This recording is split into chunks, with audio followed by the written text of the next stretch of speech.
Gênesis 1, 21.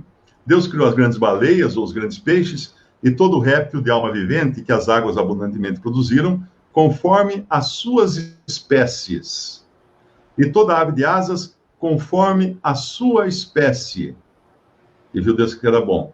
Depois ele vai criar os animais, no versículo 24, produza a terra a alma vivente, conforme a sua espécie, gado, répteis e feras, etc.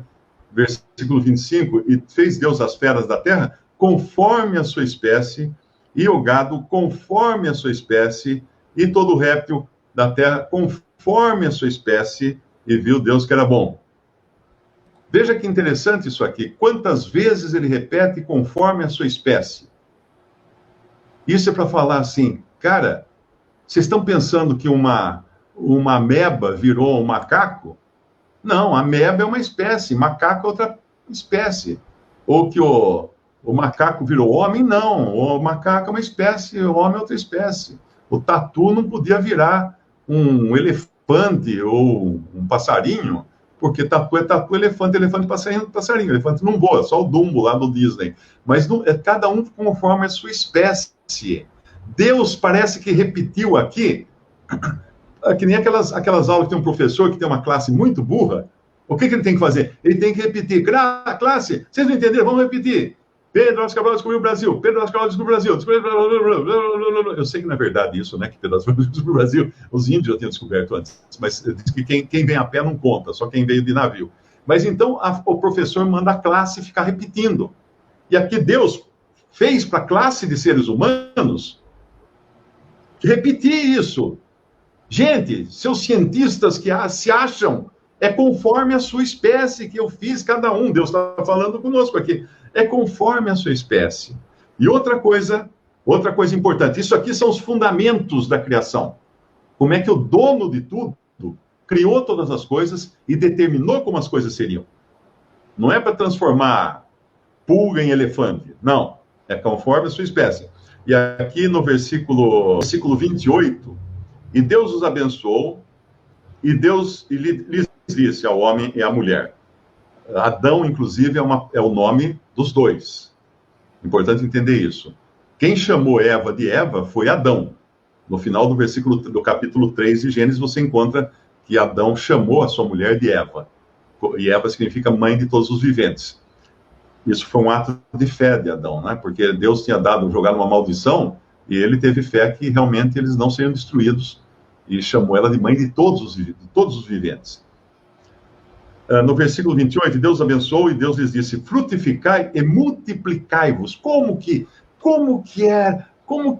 os seres humanos se multiplicam, hein? Como é que é a história? Quando meus filhos eram pequenos, eu comprei um livrinho de criança que mostrava como as abelhinhas faziam as florzinhas se multiplicarem. A abelhinha ia lá, pegava o pólen do órgão sexual da florzinha, viajava até uma outra florzinha e punha o pólen lá, porque cada uma delas tinha um gênero, né, vamos chamar assim. E assim também os seres humanos. Você já contou para o seu filho como é que a gente nasce? Que não é da cegonha. Fala da cegonha. Não é da cegonha que nós nascemos, né? Papai e mamãe, o papai pôs uma sementinha dentro da mamãe e aí brotou um bebê lá na barriga dela. É assim que funciona. Essa é a ordem da vida. Multiplicação. Quando os homens inventam maneiras e gêneros que não estão aqui, macho e fêmea os criou, vai falar outro versículo. Quando inventam outra coisa, outra variante desses gêneros, estão mais uma vez se rebelando contra o Criador, achando-se sábios, se fizeram loucos, como fala lá em Romanos capítulo 1.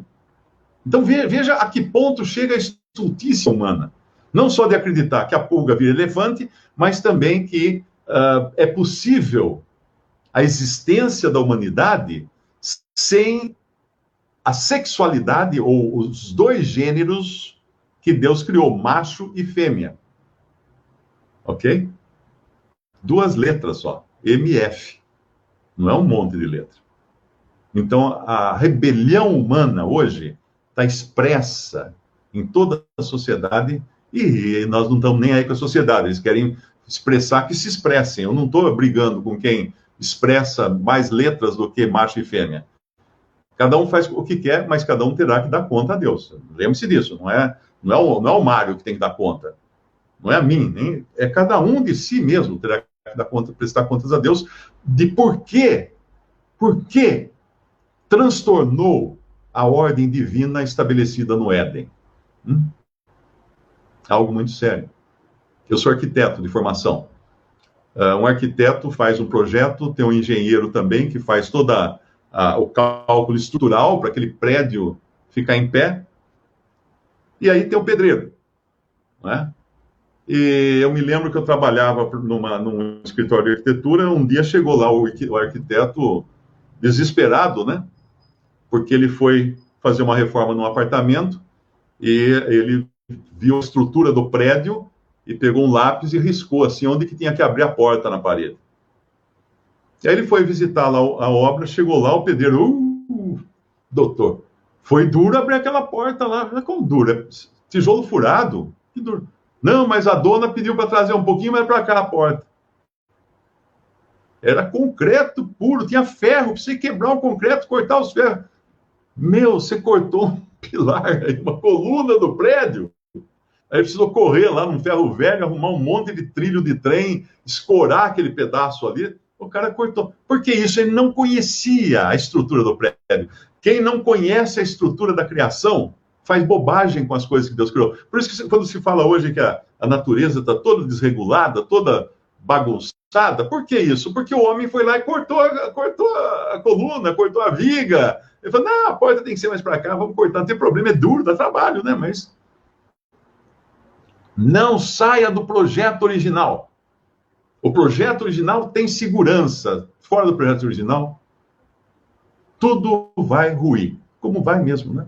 Como nós sabemos que vai.